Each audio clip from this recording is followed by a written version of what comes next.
What is Wirral Ark Dinghies? Obviously Wirral Ark after the charity name, and the dinghies, well, speaks for itself really.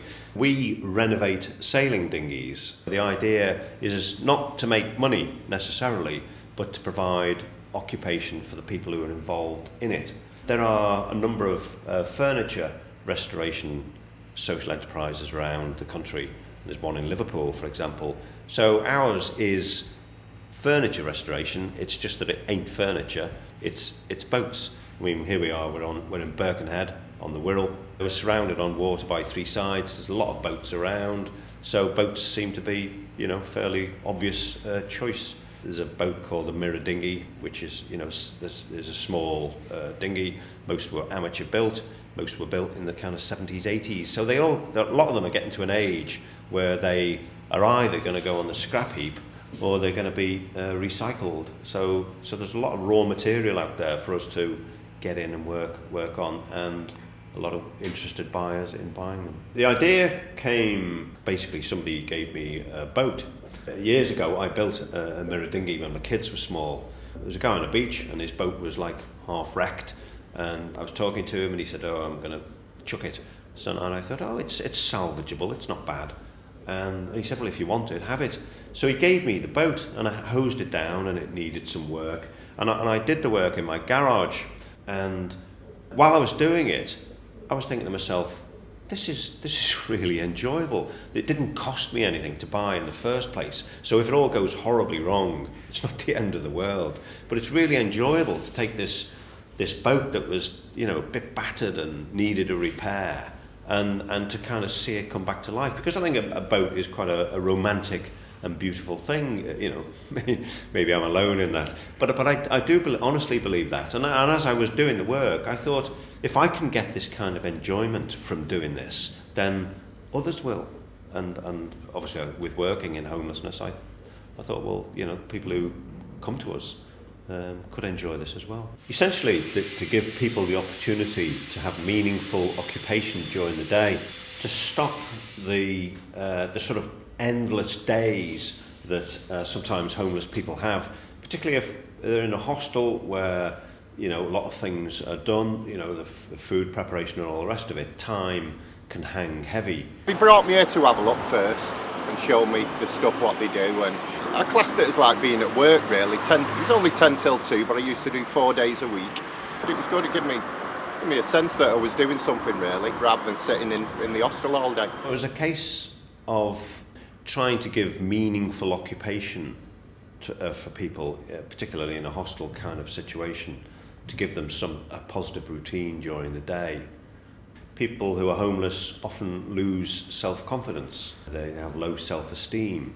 And again, working in a project, belonging to a team, seeing the end result of what they're doing, combats that. It's a case of giving people the opportunity to take pride in what they're doing, the fact that they are creating something of beauty in my eyes, and it lets them truly believe, quite rightly, that they have that capacity to create. It's about the routine, it's about combating that time hanging heavy, and it's about improving self-esteem. The third thing that it's about is giving skills back to people. Painting and decorating, woodworking skills and the like are useful skills to have in life generally. I knew a few of the skills through jobs what I'd worked on in the past, but Barry taught me a lot who's here, whether it's just painting and that. I thought I knew a bit about painting, but there's different ways of doing it, different power tools, all kinds of stuff really. What is successful? I was going to say very successful, but perhaps that's not for me to say. Successful in a number of ways. First of all, financially, it's 75% self-funding. That is to say, 75% of the costs of running it are covered by boat sales, which is good for a social enterprise. Most don't achieve that kind of level. But perhaps more importantly is the benefit to our clients. We see change in people. We see people turning up early. We see them wanting to come in extra days.